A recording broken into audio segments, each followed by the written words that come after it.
now listening to Tiger Talk Flash Report.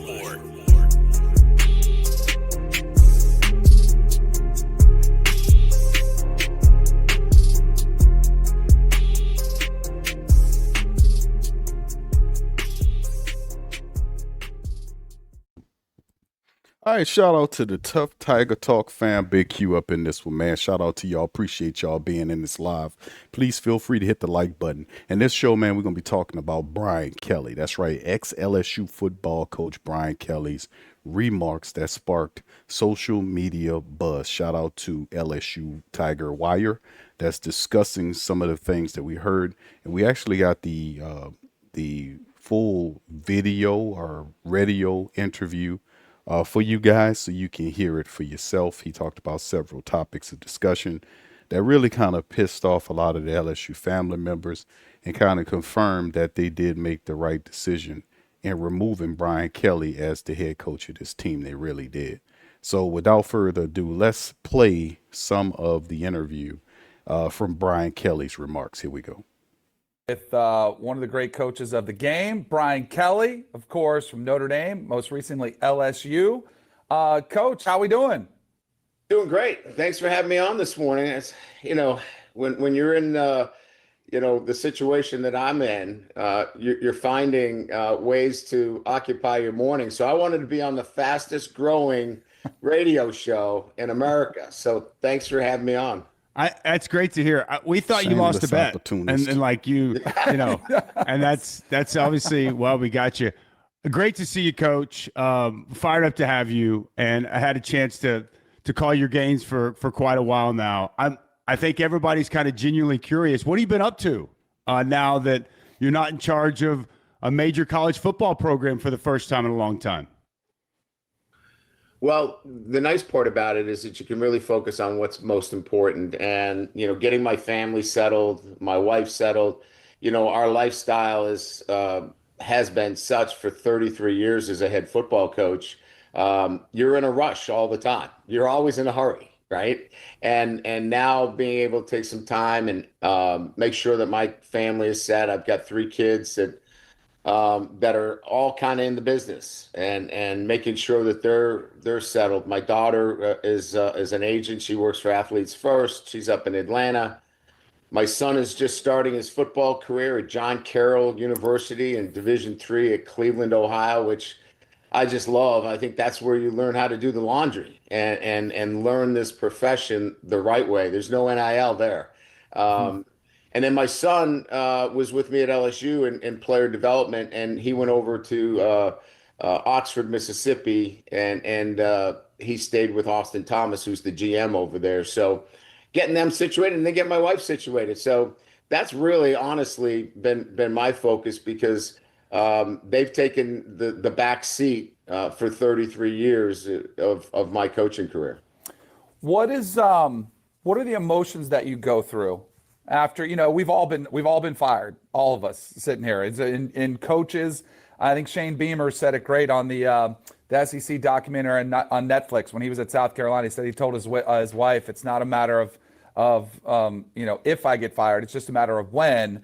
But even still, it's got to be hard. Like what goes through a coach emotionally as you're going through that time? Well, I mean, let's put it in perspective. I've had 33 years in this business, over 300 wins. I've had 2 losing seasons in 33 years. So, my entire career has been built upon, having some kind of success. And when you get fired, you're told that you're not the guy for the job. And so, that's probably the first thing. You start thinking about the things that you've done for 3 decades. And, I don't know that you question, but you look carefully about why this happened. And look, the easy answer is I didn't win enough games. I mean, that's the bottom line, right? But, we came there to build a program and we didn't get a chance to finish it. So I think probably the overriding emotion in that respect is, disappointed that we didn't get to finish the job. I think that's probably the one thing, because I've been in it long enough to know, as you said in your first comments, you're in this long enough, you're probably going to get fired. But I never thought that that would occur. So I think the emotions more or anything else for me was disappointment. With that, going back your first year there, you guys go to the SEC championship game. You lose that one to Georgia, but you make it there. And then I know even had your spring game 2 years ago, going before the 24 season. And I just remember talking to you then, like it just felt like you guys were on the cusp of really breaking through going into your third year. As you've had this time when you haven't been situating your family like you talked about, and you really kind of look at where you could have done something different or why it didn't go right. Have you been able to pinpoint that? Why you didn't have that ultimate success that it seemed like you thought you'd have at LSU?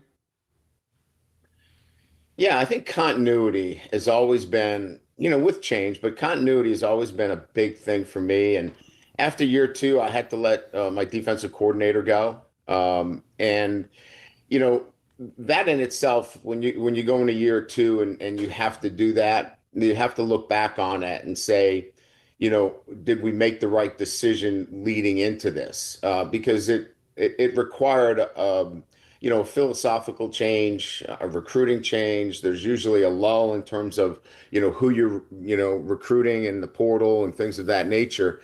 So that probably is one thing. And then, the transition on offense from Mike Denbrock, leaving to go to Notre Dame, that transition on offense, Joe Sloan did, a solid job, but we didn't play well enough on offense. So I think when you look at from a head coaching perspective, not having enough continuity with the coordinators, certainly, put us in a position where we couldn't make any mistakes. And then obviously this past year, our quarterback was injured and our best defensive player. So look, as I said in the outset, those are all great storylines, but the bottom line is we didn't win enough games. And so why didn't you win enough games? I could give you a million different reasons why we didn't win enough games. I won, 10 consecutive games a season for 7 consecutive years going into 2024, where we won 9. We were 23-3 at home at LSU. So, a lot of times we were 34-14, a 700 winning percentage. I could sit here and defend myself all day, but that's not the point. The point is looking back and finding out what are some of the things that we could have done better so we didn't have a rough spot, and, maybe affecting a change from where we finished up. You were talking about continuity. It's a question I ask. We've had a lot of brand new head coaches on here, who are just taking over jobs, or coaches who are moving from one program to another. Continuity seems like it's harder than ever, not only from a coaching staff, because of the turnover, because of the portal. It's wide open. I mean, we're seeing it's pretty regular to see 30 or 40 transfer players come in each season, which is entirely different than when Dusty and I played. I mean, you had, maybe a handful of freshmen. Now it's the entire roster is turned over. How hard is that to manage in today's landscape? Well, I think you have to start with what your vision is. I mean, what are you trying to accomplish? I went to LSU to build a program. When I took it over, there were 38 scholarship players after they had lost to Kansas State in the Texas Bowl. And so we knew that we couldn't do it through the transfer portal. We weren't in that position at the time that I took the job. We needed to build it through, recruiting. So as long as you have a process that's in place, which I had because I've been in it for over 30 years, you feel like you rely on your process. People can come and go, but as long as your process and your standards and what you expect on a day-to-day basis is consistent from that perspective, then you can handle, the scenario that you just brought up, and that is a number of different players coming in and out of the doors, different coaches. But I think what I was alluding to more than anything else is when you bring in coordinators and you change them that quickly, one of the mistakes that I made is that you need to stay as the head coach closer to the next situation. In other words, you can't let football get away from you. And I was an offensive coordinator. I called plays for 25 years. I felt like with the changes that we had, I was much more about letting them go do their job, and I needed to stay more involved in that job. And because at the end of the day, the X's and O's still matter.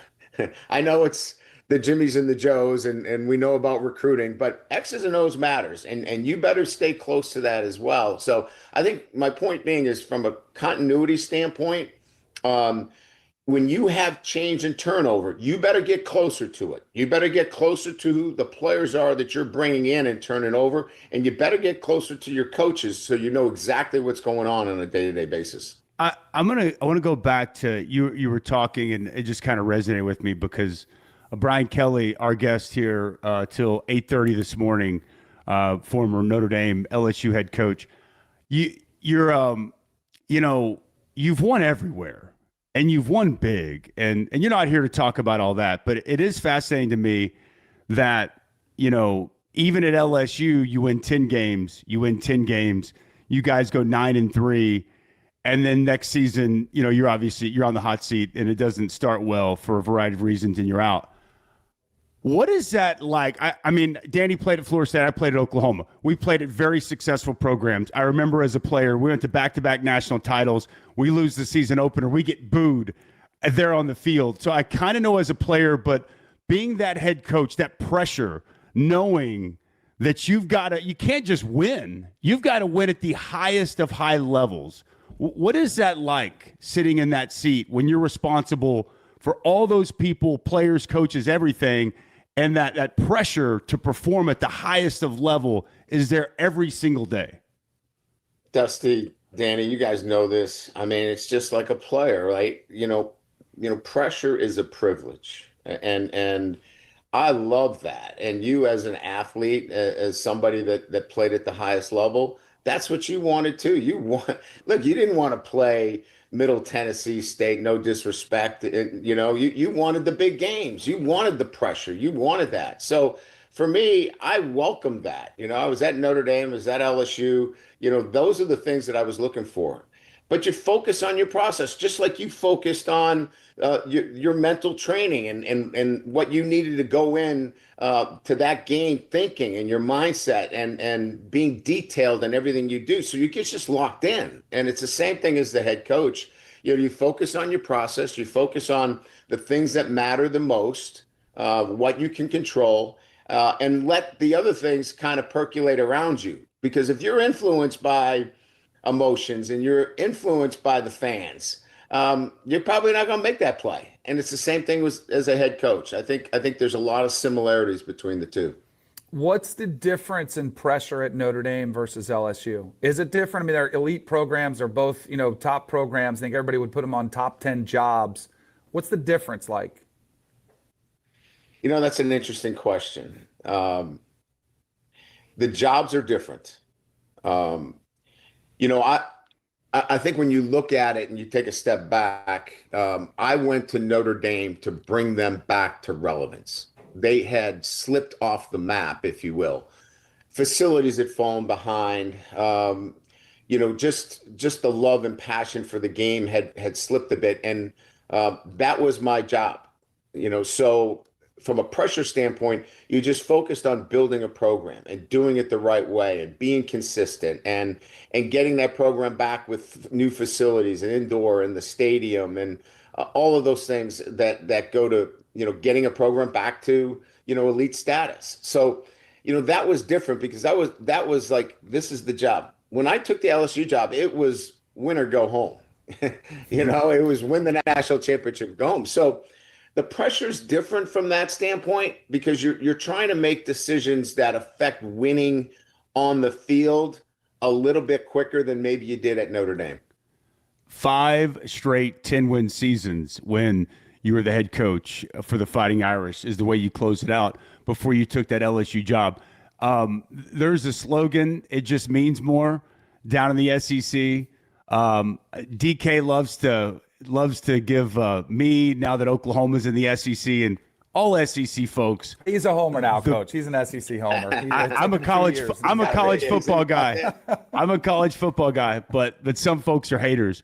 Is it different in the SEC, the venues, the stadiums, the level of play. I mean, you've coached at high levels all over, but that moniker, it just means more, and just kind of the persona that's out there on the SEC. Is it legitimate now that you've been a part of it and you've coached in it? Yeah, I mean, in all honesty, I mean, my whole career has been built leading into LSU on player development, developing players through a process, getting them experience through the program, how we do things, how we expect them to perform on a day-to-day basis, both in and outside the classroom. LSU was about roster building. You got to put together an incredible roster. So I don't want to say LSU's philosophically different, because I think a lot of the SEC schools are looking at it the same way. The academic piece certainly isn't there. This is about getting players to play at the highest level. So, you kind of shift your mindset a little bit relative to, it means more, but it means football more. And so that's good and bad. I like some of that. I didn't like the other parts of it. And the other parts we can see have grown even more through unlimited transferring, tampering, things that are just not good for the sport. And we can go all day on that. But I just want to answer your question, and that is, it means more. Football means more. Player development doesn't mean as much. And maybe some of the coaches in the SEC would disagree with me. I've got a couple that coach with me, that were my defensive coordinators. And they understand my philosophy is about player development first. But in the SEC, you better have a roster, and it better be a really good one, because the margin there is very, very thin. When I was fired, we were 5-3, and the 3 losses we had were 3 points at Ole Miss. It was a 6-point loss at Vanderbilt. And then we had a lead against A&M going into half and fell apart in the second half. So, the margins there are just so thin. And I think that's probably the biggest difference. I think at the next level, man, shout out to y'all. Y'all hit that like button, man. We're going to play this entire interview from Coach Kelly. This is the first known interview that we've seen since heard from Coach Kelly since he was fired, terminated by LSU. As you guys can see on the screen, you can confidently see his record overall. The guy asked him about, it's a difference in the SEC. A lot of other teams or other organizations have really stepped up in terms of the Big 12 and all these other organizations to give the SEC a run for their money. The transfer portal kind of spread different players around, and it definitely needs some mending, no doubt about it. I think that'll happen really soon. Between now and the next year, you'll see some stuff happen where we even heard about President Trump talking about stepping in and maybe having in appointing or maybe advocating for an executive officer who is the final say on some of the decisions in college football. We'll see how that materializes over time. But from my perspective, being here on Tough Tiger Talk, we've been doing this for 8 years here on Tough Tiger Talk. The reality to me is the fact that why Coach Kelly lost at LSU is because, indeed, LSU is different. It does mean more. In the SEC, that terminology could be definitely applied to LSU. To be real with you about what's happening. I mean, if what he was doing, he could have stayed at Notre Dame for the next several years and he decided to leave Notre Dame. But truth be told, he could have stayed there and he would still be the head coach at Notre Dame. But when you come to LSU, it is another level of football that they are committing to. And his winning wasn't on the level of what we needed to see. Record 34-14, which is respectable. But we know that behind the numbers, how the team performed in the last year under Coach Kelly, you could see things trending down. He lost control. Many aspects of the team, he was losing faith by the media representatives. You could see him pounding the tables. I showed the picture of him losing his temper, slamming on the table, which is something that we was glad to see. But over time, with Brian Kelly, especially in the last year, here, losing games that we were in control of, the offense not showing up, not doing enough to build the depth there. as well. And it was one of those things. The previous year, like how you lost Underwood to Michigan, he was lined up to have a fantastic class, and then the floor fell out on him. You had several former LSU Tigers coming out and really reprimanding the culture and what was going on with Brian Kelly situated and started at LSU, where former players wasn't allowed to have interaction with the current players there, which was something that always was the case. He was really blocking that sort of thing. The way he operated in the last year behind the scene, which had a lot of LSU assistants, did not like Brian Kelly.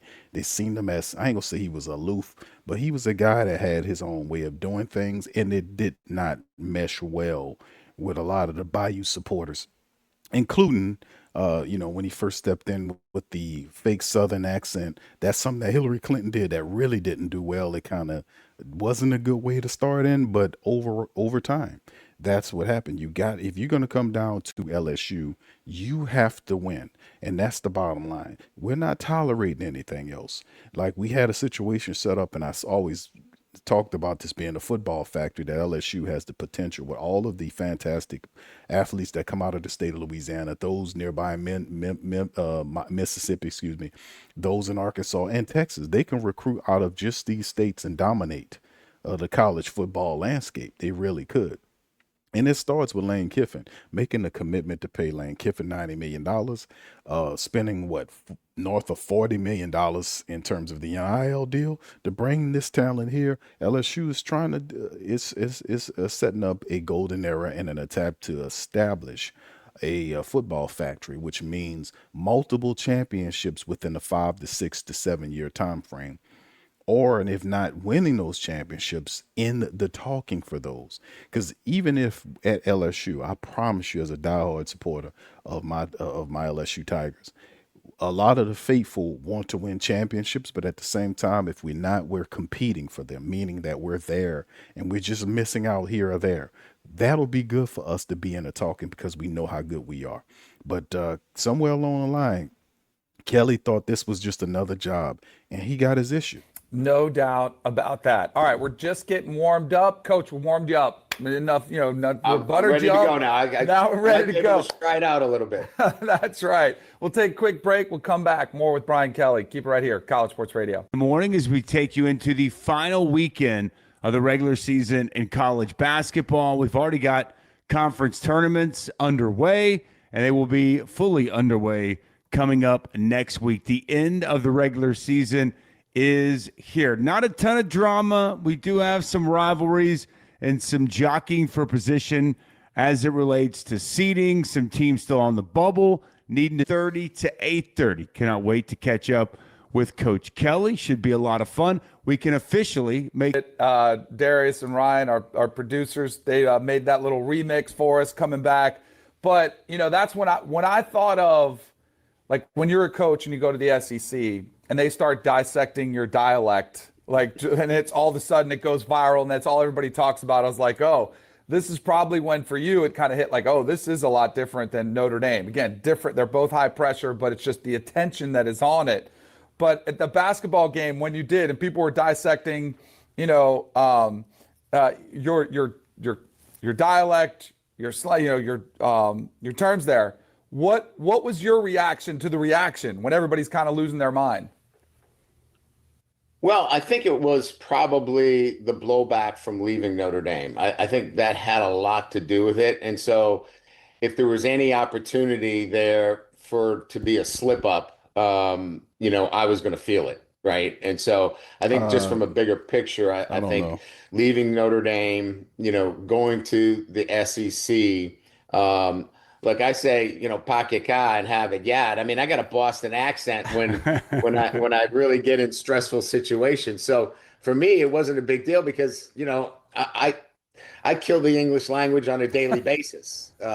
So when it was being, under the microscope, as you mentioned, I was just like, that's really just blowback from leaving Notre Dame. No, that wasn't blowback for leaving Notre Dame. Maybe a little bit, I don't know. But from my perspective, I mean, there's a lot of people that you pissed off when you left Notre Dame in a tough situation. They actually rebounded pretty well. So in essence, the deal really worked out toward Notre Dame because their team really started to build up. They got the right coach there. They locked him in, and it was good for Notre Dame moving forward. So that decision turned out to be really positive for them. In terms of us, not so much. We didn't reach the highs that we were supposed to have, and each year was dwindled down by Coach Kelly.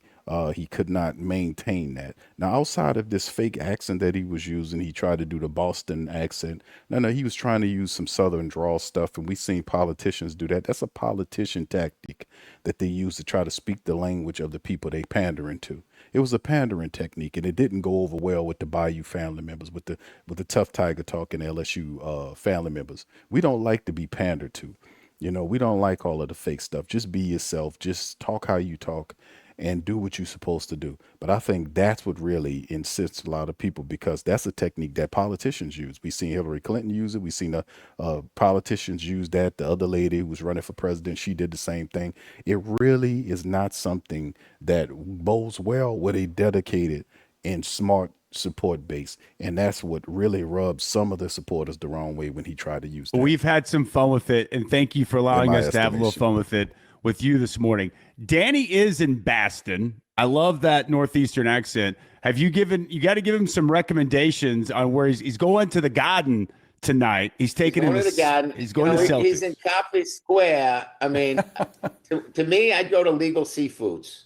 You go to Legal Seafoods, you get a Dunkin' coffee, and you're in pretty good shape. You'll fit in. Just don't wear any Yankee stuff. That's right. The dad I was with another dad last night. He was wearing Yankee. I mean, at least 5 people were giving him a hard time about that. Yeah, that sounds kind of fake. We did go to dinner. Too. I'm hoping somebody didn't spit in our food. They might have. We just didn't know. Now listen, I see you've got the men's Olympic hockey. Oh yeah, hockey's big in Boston. Yeah, you're going to the Garden. You got some hockey stuff on. I'm telling you, get a Dunkin', and they'll embrace you as one of their own.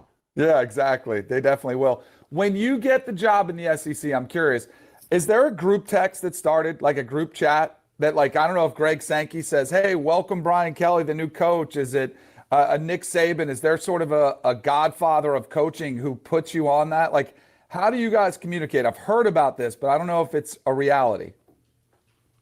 Well, it's true. I mean, there is a group text amongst all the SEC coaches, and Greg is tied into that as well through, various forms of, texting, whether it's a group or, he highlights a couple of individuals, and the same thing with the coaches as well.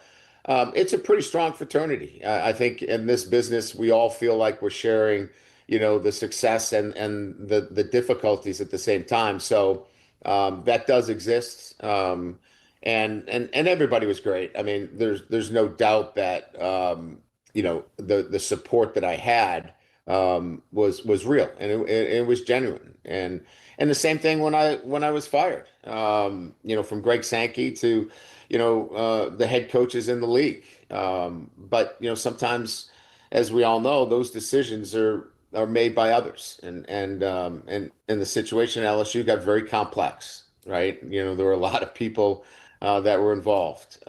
Leading up to my firing, the president was forced out, and he was a big reason why I took the job.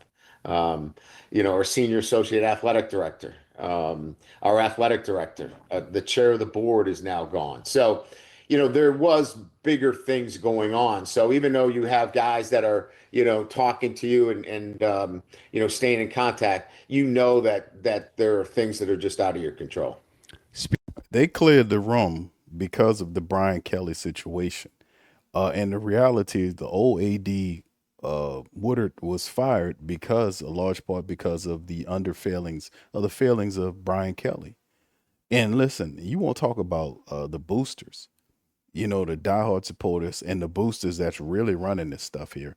Man, they were really pissed and incensed on how Brian Kelly was the last couple of years, and especially the final year of his agreement. He had a lot of pressure, or the last year that he was fired, rather last year, he had a lot of pressure to win. He knew that. There was pressures on him to improve and do better. The defense was doing this thing, but the offense, which is something that he was supposed to be champion of, it didn't go anywhere. He found himself in interviews with reporters asking questions. Jacques was one of the guys that he just would just go off on. He'd be really nasty in commentary to the reporters who were simply doing their jobs. They wanted to find out why the offense was excelling, why we couldn't run the ball effectively, why these offensive linemen not stepping up.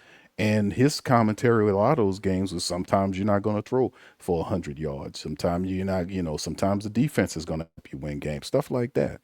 And each time we got to fix it, but it never got fixed. It was up and down, in and around. Games that they were supposed to win, they lost. And the reality is he lost control. He lost control of the team. And more importantly, he lost respect for the team. So yes, when all that went to hell and they realized who he was, whoever made the call to bring that guy in here, all of them, when he went down, they got rid of the majority of those people that were connected to him. They had to go. And they did what most good programs do, is they reset the room. You get rid of the administration that didn't have the vision. You get rid of those guys. You clear out those guys. You bring in a whole new group of leadership, and then you let them know what we will not tolerate and what we want to do, and can you do it?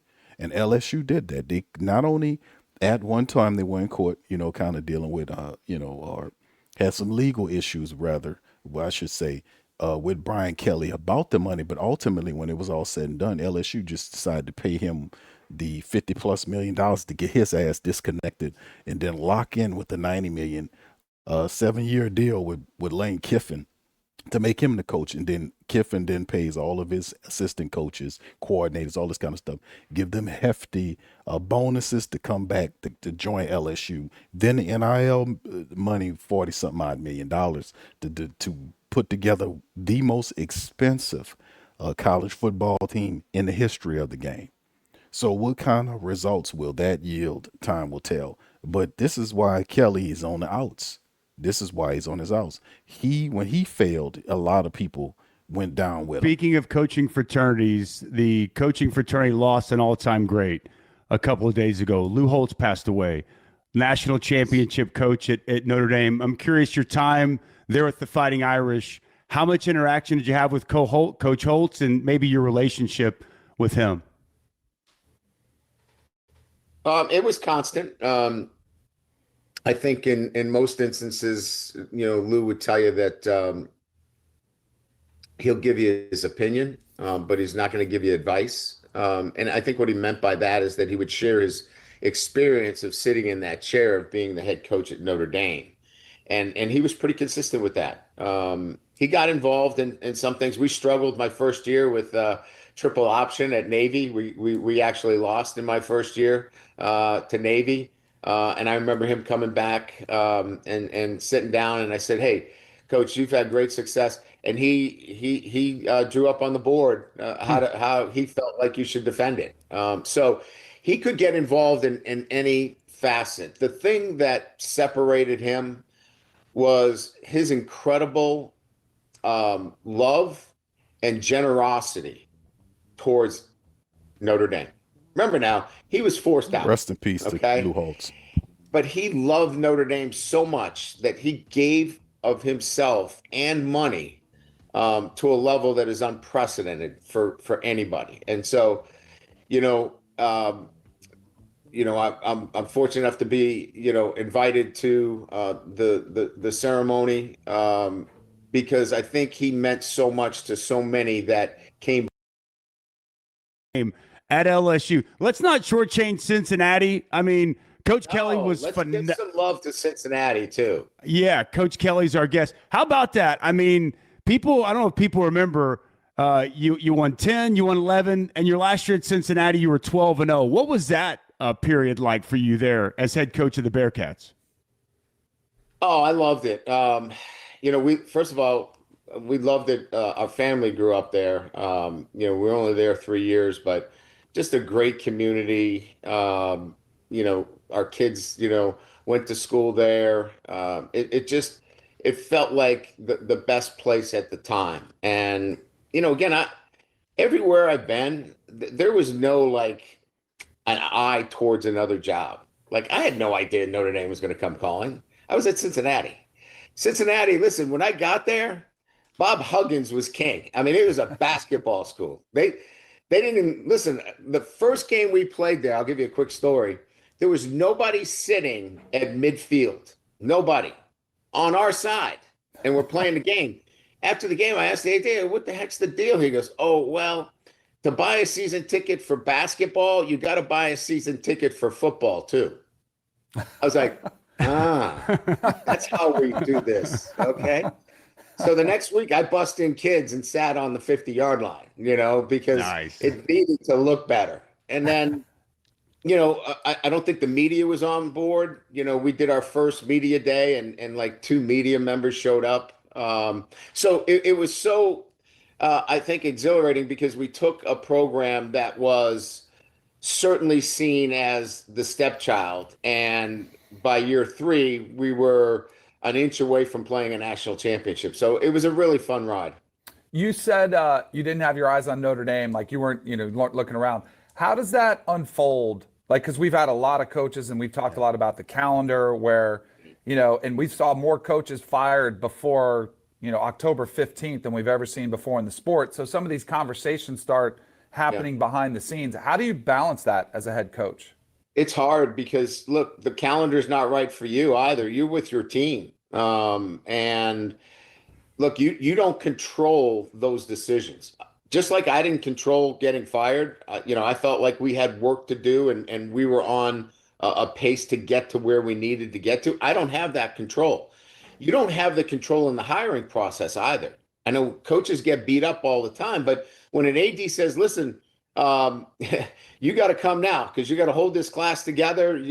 We want you on board right now. And if this is what you want, you don't have a choice. You got to leave. And so, in a perfect world, it'd be great if we could all say you can't transfer during this time, you get one transfer, or in for example, our situation that you can't talk to head coaches until after January 1st. That would be a great world. But it never operates that way. So then you're put in a position where now, you got to leave a team. And that's awful. That's the toughest thing. And the Cincinnati situation was such that, I said, listen, I'm going to take the Notre Dame job, but we have our banquet tonight. And I want to be able to tell my team individually. Of course, it got leaked. And so we know where it got leaked from, right? The next team always wants to get the jump on the news. The fact of the matter is the same thing happened at LSU. When I decided to go to LSU, I said, I want to talk to my team first. No, they leaked it. And now as the head coach, you're left scrambling with, oh, you lied to us. You said you would tell us and now you're taking the job. So it's just like the transfer situation with the players. The coaches, we would love if it was out of that season, so you wouldn't have to be put in that kind of situation. I want to get and this happened. Something similar happened with the Lane Kiffin situation, but I think Lane Kiffin got a lot of the blame for it. Him saying he wanted to kind of discuss it with his players, all this kind of stuff. But what was interesting about the whole dynamic is that it was one-way negative press. Because Lane Kiffin wanted to finish coaching Ole Miss for the entire season, what occurred was Ole Miss athletic director did not want Lane Kiffin to coach Ole Miss. He thought that if Lane Kiffin is allowed to stay there, that he will be able to persuade his coaches, the assistant coaches, and players to leave with him to LSU. So that guy was one that did not get nearly the amount of blame that he should have gotten. He really should have got a lot more blame than what the hell he got. Because I really do think that if Lane Kiffin was allowed to finish coaching Ole Miss, they would have more than likely ended up in the college championship if not probably won the damn thing. So that ego and that emotional decision that I think Keith Davis or whatever his name is, the Ole Miss athletic director made was one that was really costly to the program. Was really costly. So he needs to get his work. He needs to get the blame for what he did as well. But outside of that, when Lane Kiffin left Notre Dame, it pissed a lot of people off. But in the end, you can see it was a good move by Notre Dame. To that, I want to get to the calendar. I'm going to make you be. You're gonna play commissioner of college football here first in a second, but I want to follow up on that on one thing real quick that you mentioned, because you're at one of the great jobs in all of college football, and I had mentioned you had won 10 plus games 5 years in a row. You had finished in the top 5 in back-to-back years. How hard was that to step away? It's an amazing opportunity at LSU. How hard was that to walk away from what you had there as the head coach at Notre Dame to take that LSU job? It's hard. I mean, we had just finished building our dream home, my wife and I. You could walk out our home and look at the Golden Dome. Wow. We tore down an apartment complex to build this beautiful home. We had no intentions of leaving. Wow, you tore down an apartment complex so they could see the dome. Damn. Serving head coach, all-time winners coach. That's interesting. We had no idea that this was going to come upon us, or we wouldn't have done those things. So they're really difficult. I think what the ultimate decision was for us is that we got the program back to where it needed to be. Our deal coming in was we need to get this program back to being an elite program. Everybody associates success with winning national championships or winning Super Bowls or World Series. I get that. I totally get that. But that wasn't our mindset. Our mindset was to get this program back and be consistent force in college football. And so in some instances, we felt like our job had been completed. And we had one more challenge left, and that was to win a national championship. And so that's kind of what the mindset was, leading into that decision. Is there anything, your comments when you left Notre Dame were something that blew up and Notre Dame fans didn't love some of the things you said. Do you regret any of those comments? Would you have handled it differently, or do you think they were just kind of misconstrued by Notre Dame fans?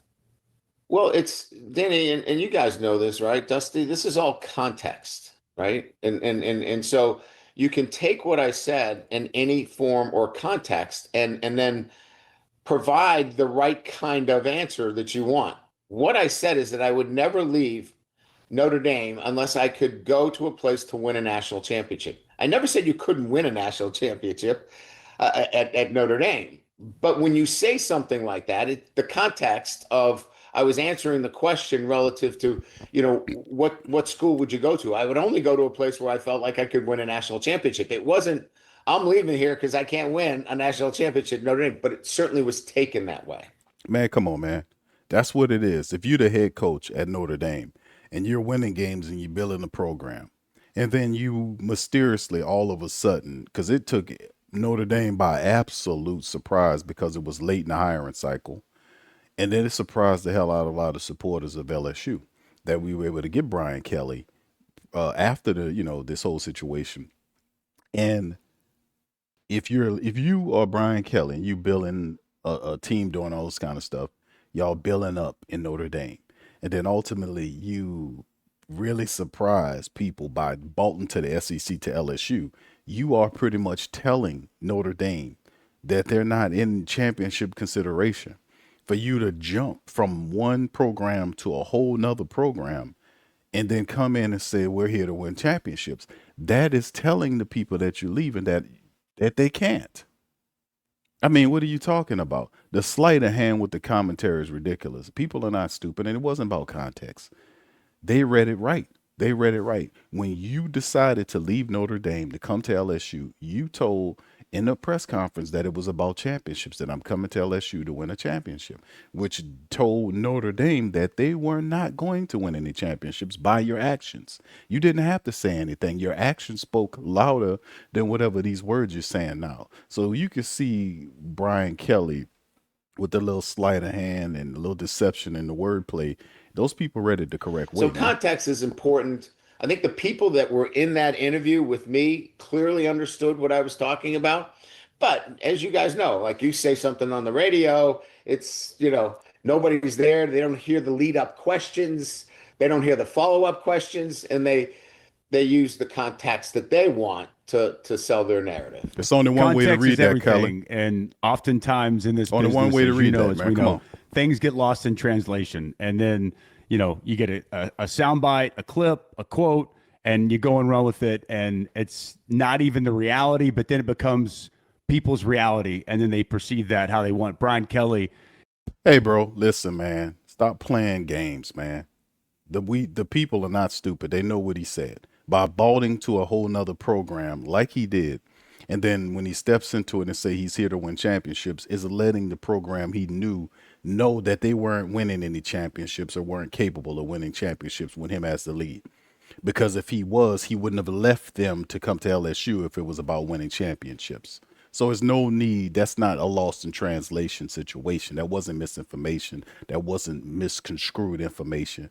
It was the truth, and they read it properly, despite these pandering ass. Is our guest this morning? People. All right, Commissioner Kelly. You mentioned calendar. You guys gone from the warm up to this is like you're fourth quarter. That's right. You're in the seat. You're in the seat now. Brian Kelly love his interviews though. That's look. This is the greatest game in the country. We all have been blessed. Us three on this call with this sport of college football. I mean, we have, and I think we're all three forever grateful. I'll speak for all three of us, and we love this sport, and we want to see it. I think it's still in a good place. It's got some challenges, and I think that. I know Danny and I, we really just want to see it continue to prosper and grow. And I think without addressing some of these challenges, it can stunt that. So I think we need former coaches like yourself, Coach Saban, guy that I played for, and Coach Stoops. I think that people that have been stewards of this game, that know this game, I want their opinions. And I think their opinions should be heard as we shape the future of what this looks like. So that's why I'm crowning you today as commissioner and just getting this out there, because I want to know what you think. What is the best way start with calendar. If you could, as you talk to coaches and you've lived this, what does the right calendar look like for college football? Well, we can't be playing games in the middle of January. So we could start that conversation with, if we're playing in the middle of January, you've put yourself in a position that you're making it difficult to recruit freshmen into your program, handle the exodus of your players that want to go to the NFL and trying to figure that out, as well as the transfer portal. You're dealing with three plus your team. Let's not forget you still have a team probably, playing in a bowl game or playing in the playoffs or championship games, whatever. So you have four huge pieces going on at the same time. You've got all those balls up in the air. So the calendar starts with, you have to be able to start sooner. If you can't start sooner, you're going to keep dealing with the same issues and the same problems, which create bigger problems at the end of the day. But let me start with the end in mind first. If I was the commissioner and I was given the task of getting this moving quickly, I certainly would start with the calendar, Dusty. But the calendar is about academics. We've lost sight of the academic piece here. That doesn't matter anymore.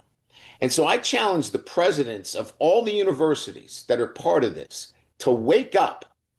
This is no longer just about being an academician. You need to lead your universities so the calendar is such that you open earlier, that you allow football teams to play in August, that you get your kids on campus, and that's going to require presidential commitment. And so I think you attack it from that standpoint, and you attack it by, you play in August now, which doesn't disrupt the NFL schedule. You get out of it sooner so you don't get into the playoffs with the NFL. The NFL is that is the gold standard, okay? And the rest of it, you have to move yourself out of that. Let's look at the NFL, right?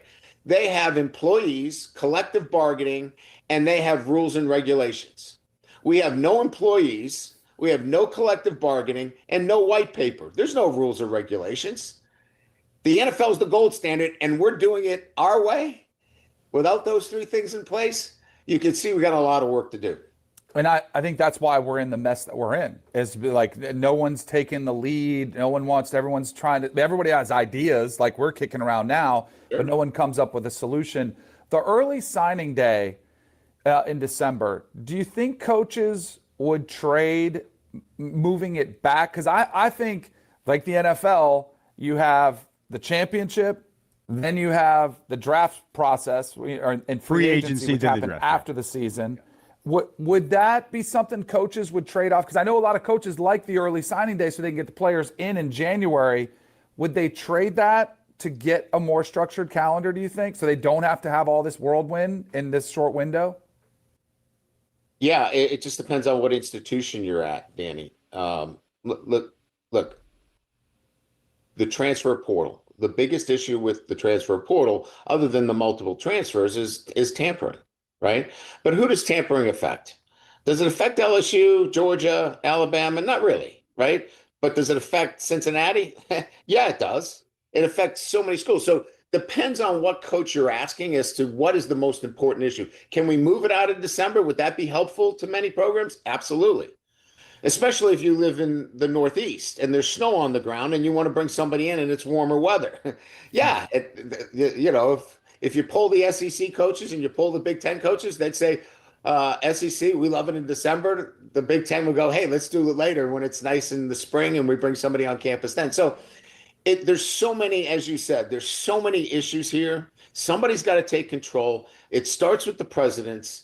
It can't be the NCAA because they're not going to be that entity when it comes to sharing the same vision that the football coaches or basketball coaches share. That's pretty clear. And there is no real commissioner. And I think now that's why it's really fallen back to the conferences to be much more active. But you have so many varying opinions. I just gave you one reason why, the Big Ten wants to have, spring portals because they got great weather up there, and the SEC is like, no. We want to do it now so we know what our roster is. It all makes sense.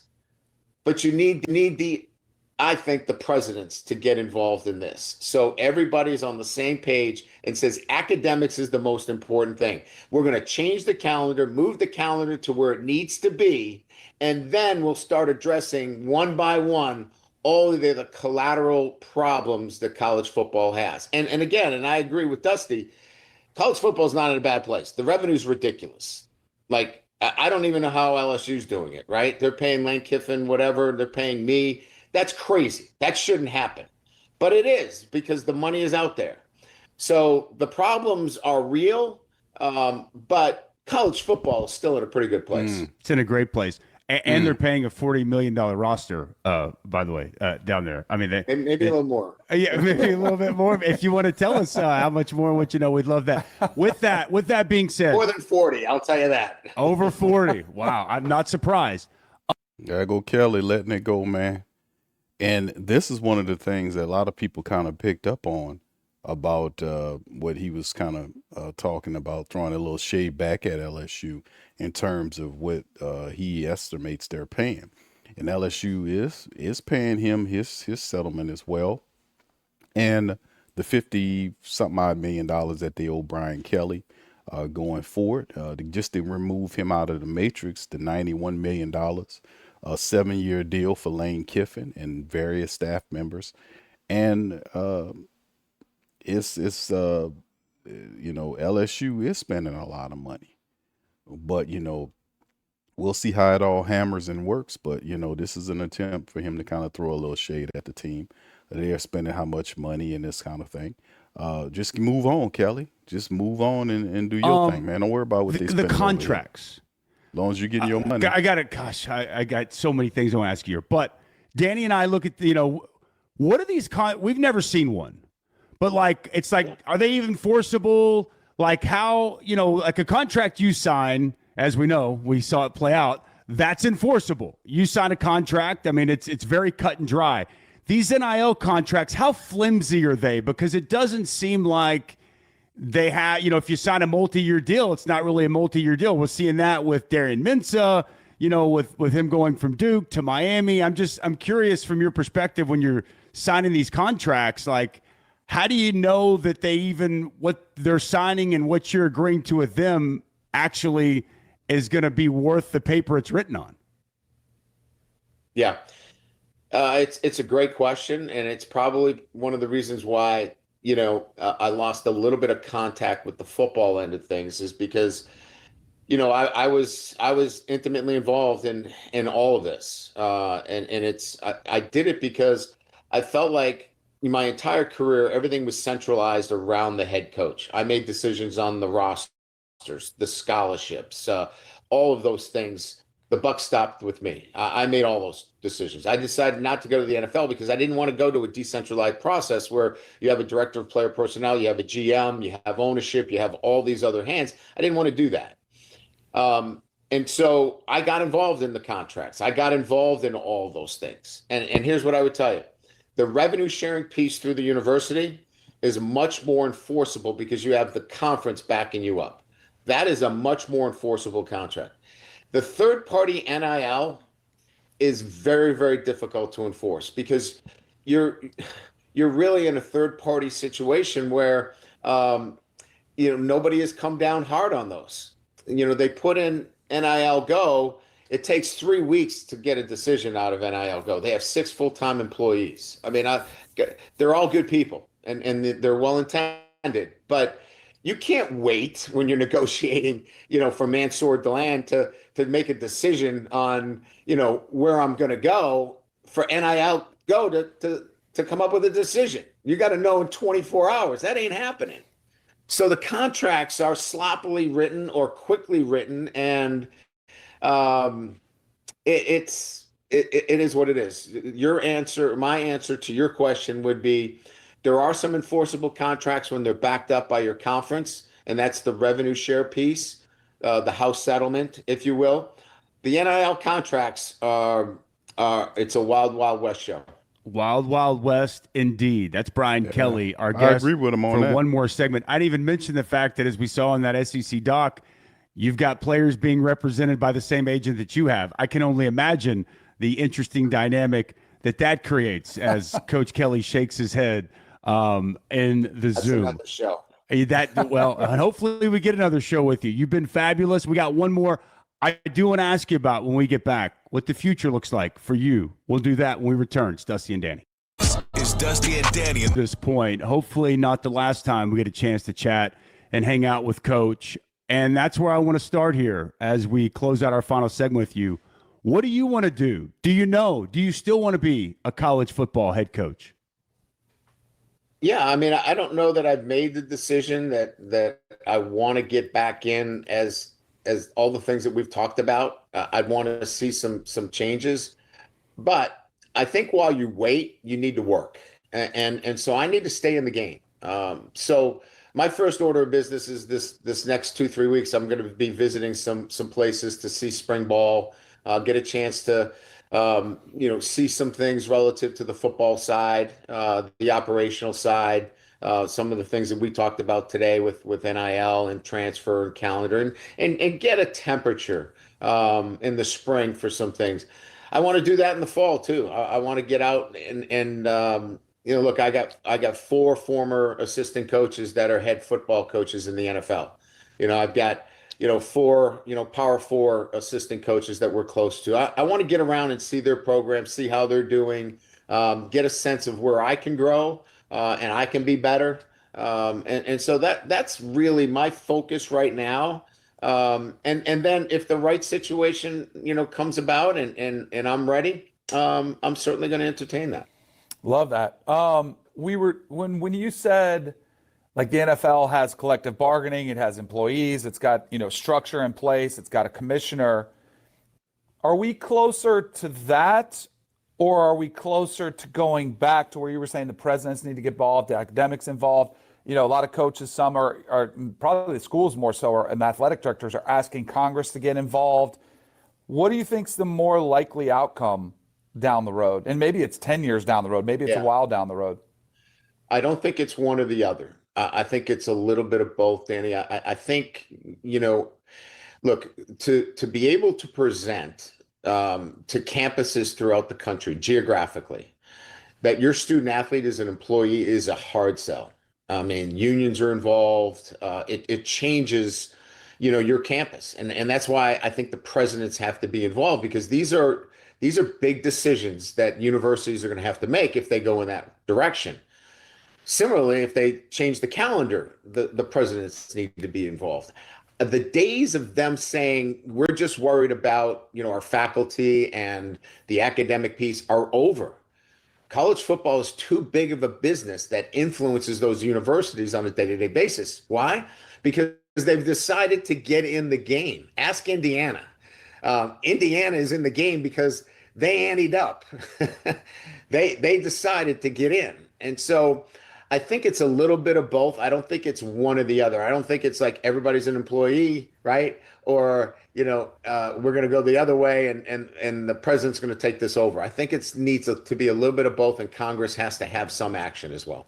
It's going to be, to your point, it's going to be a combination of a lot of things and people coming together to try to get this thing right.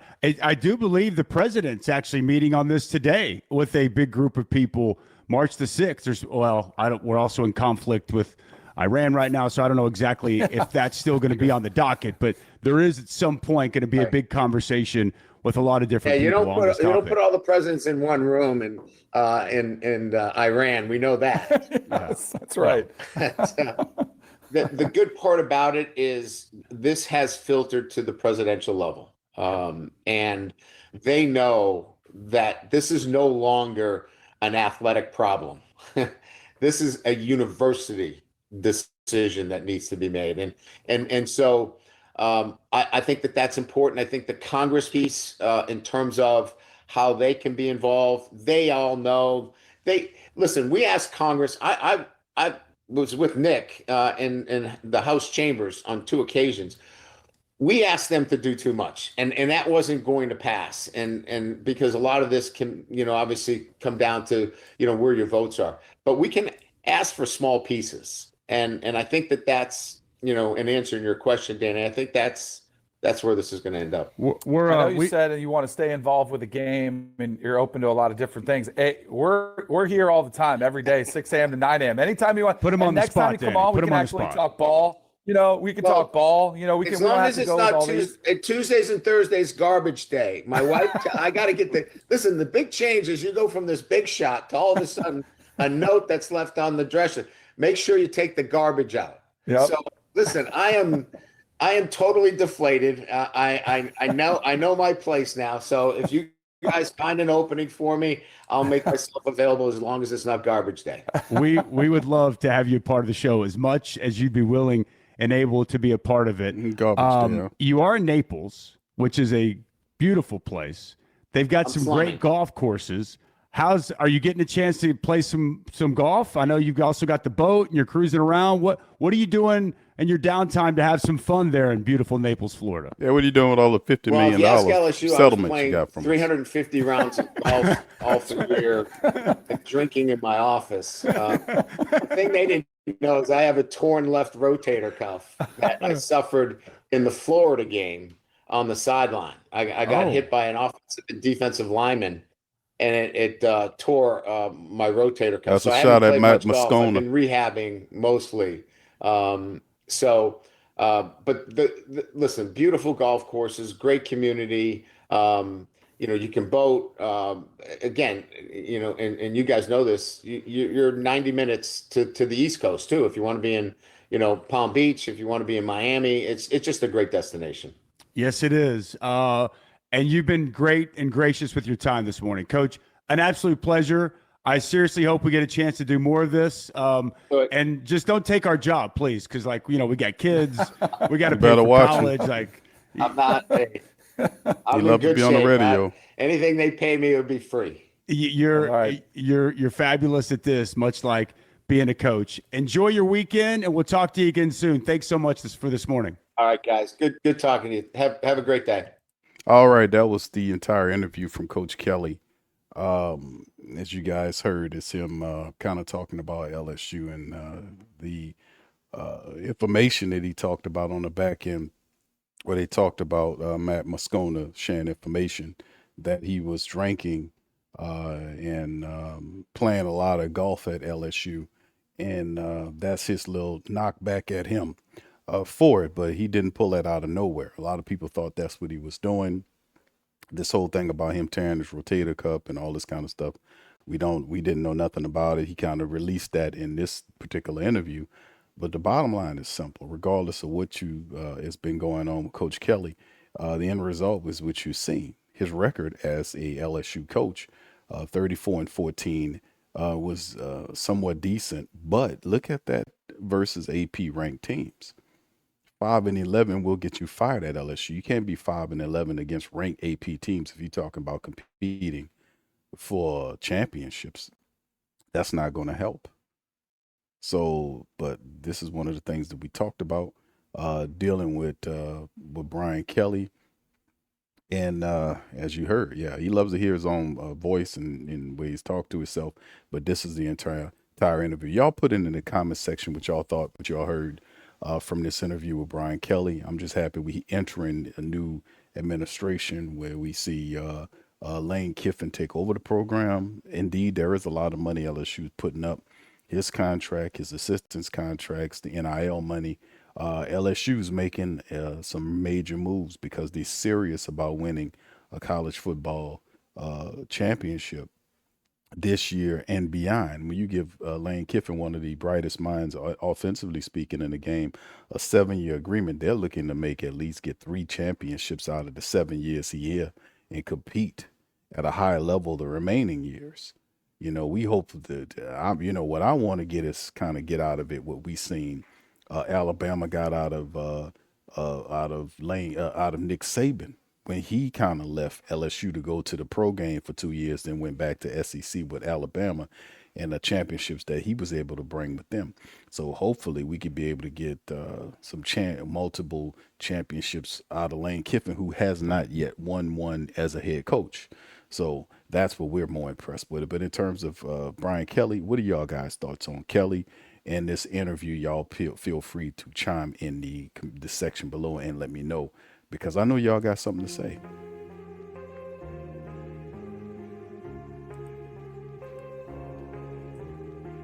All right, so with that being said, I'm going to get out, hit the like button, subscribe button, share button, and fill up the comment section with y'all thoughts from this interview. I'll holler at you on the next one. Go Tigers. Tiger Talk channel and stay up to date for all things LSU football.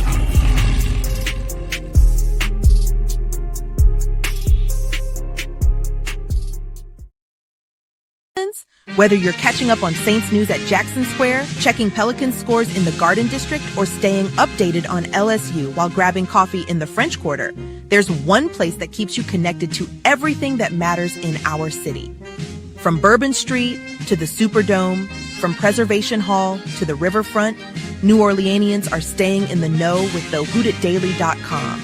Your daily source for Saints, Pelicans, LSU, and all the sports, music, and culture that makes our city special.